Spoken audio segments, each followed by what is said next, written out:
Today, I'm going to go over the best exercises to help you burn more fat and lose more weight right in your own home.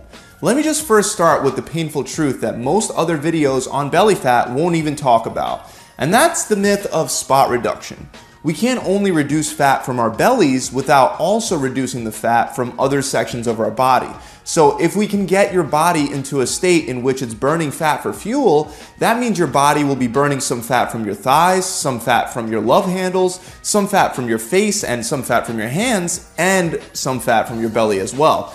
This is the only way and the fastest way to reduce belly fat, by putting ourselves into a state in which our body is burning more overall fat for fuel. And as we lose fat from our whole body, we will also lose it from our midsection. So the question becomes, how do we put our body into a fat burning state? And the best way to do that is to create a larger caloric deficit.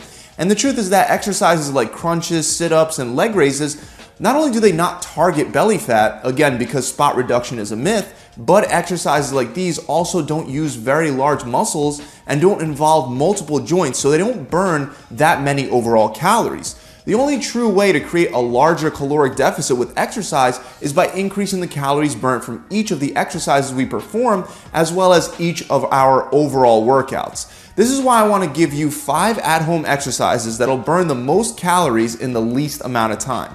At the end of this video, I'll explain how you can combine these exercises into a high-intensity interval training circuit to create a very effective at-home workout to help you lose weight and burn fat faster. Let's start with the very first one, which is a combination of a burpee finished off with mountain climbers. Burpees are by far one of the best exercises that you could do with no equipment to burn a lot of calories. This is because of 2 main reasons. One, burpees will work a lot of muscle groups at the same time, and they'll also work a lot of joints at the same time. You're essentially going to work your whole body. The second reason why burpees burn so many calories is because a lot of these muscles being worked are large. Larger muscles will burn more calories than smaller ones, and incorporating more muscles into one movement will burn even more calories. To perform this exercise, start by standing with your feet shoulder width apart. Bend your knees and your back as you lower your hands to the floor. Place your hands to the outside of your feet and jump your feet out into a push-up position. If you can't hop out into a push-up position, just walk your feet out one at a time instead. Once in the push-up position, lower yourself to the ground and push back up. Next, you're going to slightly raise your hips and perform 4 mountain climbers by bringing your knee into your chest and tapping your foot on the ground, alternating legs with each rep. Once you do all 4, you can stand up and jump straight up with your hands over your head. Then repeat from the very beginning. You'll immediately feel how taxing this exercise is on your body, because after you do just a few reps, you'll notice that you're breathing pretty heavy. Next, we have the dive bomber with 2 sit-throughs. Dive bombers are excellent at working your upper body, especially the chest, shoulders, and triceps, and sit-throughs are great at making you breathe nice and heavy. You want to start this exercise in a downward dog position, which looks like you're in a push-up position except with your hips really high up towards the ceiling. From this position, you want to lower yourself to the ground for what looks like an incline push-up. As you near the bottom of the movement and your chest comes closer and closer to the ground, you want to drop your hips to the ground and press your upper body up so you wind up in what looks like a cobra stretch. Hold that stretch for a second and then reverse the movement by bending your elbows and lowering your upper body to the ground as you raise your hips back up into that downward dog position. Then press up so your elbows are straight. From there, you want to move on to the sit-through. This is performed by lifting one hand and the opposite foot off the ground. Bring that hand up to your face as you kick that opposite foot through and rotate your body in that same direction. Keep rotating your body until you can tap the floor with your butt. Then rotate your body back to the starting position, the downward dog position that we started at, and repeat it on the other side before repeating the whole exercise.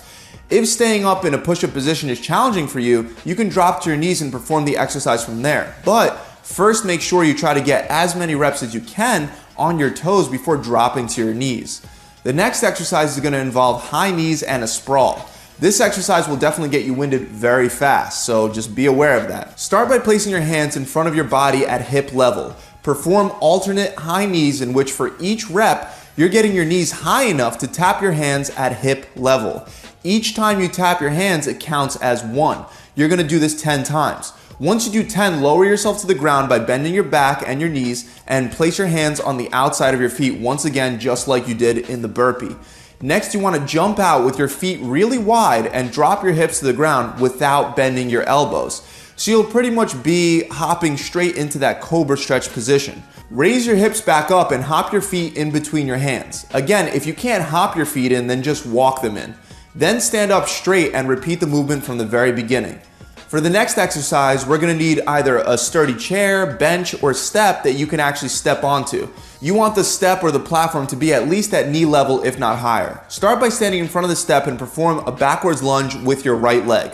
When doing the lunge, make sure you keep your feet hip width apart and step far enough back to keep your front knee from going over your front foot's toes. Lower yourself slowly down onto your right knee and rest it on the ground.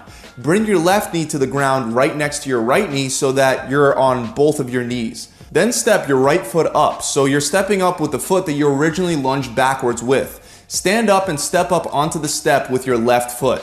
Stand all the way up without touching the step with your right foot, then lower yourself back down to the ground with your right foot hitting the ground first, then bring down your left foot and lunge backwards with your right foot again to repeat the entire movement for 10 reps before switching to the other side for another 10 reps. Now, I know it may sound really complicated, but it's actually not, as long as you start the exercise with the correct foot.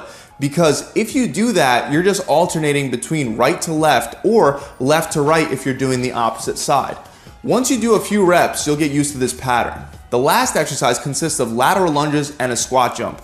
Most people that I see doing lateral lunges are doing them wrong, so make sure you don't make these same mistakes. Start by standing straight up and step one foot out so that your feet are nice and wide apart. Make sure you keep both feet pointed forward. You don't want to point your foot in the direction that you're stepping into. Next, you'll want to lunge to the side, but it's important to keep in mind that when you're lunging, you're not just bending your knee, but instead, you're sitting into the lunge by hinging your hips. When you do it right, it'll almost be like you're performing a squat on one leg while the other leg is straight. You'll know that you're doing it wrong if your knee starts crossing far over your toes. Once you perform the lunge, bring the foot you lunged with back into the starting position and now repeat the same movement on the opposite side. After doing both your lunges, you're gonna squat down as low as you can and jump straight up as high as you can. If you have problems with your knees, you can just perform a squat to 90 degrees without the jump. Repeat this entire movement, including the lateral lunges and the squats. So those are the 5 best exercises that you could do without any equipment at all to burn a significant amount of calories right in your own house. Now, the way that I want this workout performed is for each exercise, you're gonna do 20 seconds on and 10 seconds off for your break. Repeat each exercise 8 rounds of the 20 seconds on and the 10 seconds off before taking a 1-minute break and moving on to the next. I know only 20 seconds on may sound easy and it may even feel easy at first, but trust me, as the rounds go by, you're definitely gonna start to feel it. That's it. I really hope you guys enjoyed this video and that it's helped. We include a diet plan, a workout plan, and an accountability coach to guide you through the entire process. And the challenge makes you hold yourself accountable by having something to lose. Most people fail diet plans because when the going gets rough, there's no incentive to actually stick it out. Our challenge is designed to tackle this very real psychological roadblock that many people run into. The fact that you have to earn the challenge by not cheating makes people actually follow through on what they said they were going to do from day 1 to day 42. And when you're consistent like that with this kind of a plan, I don't care who you are, you're going to see some incredible results. The challenge can be found by clicking the link below in the description, or you can just visit the webpage.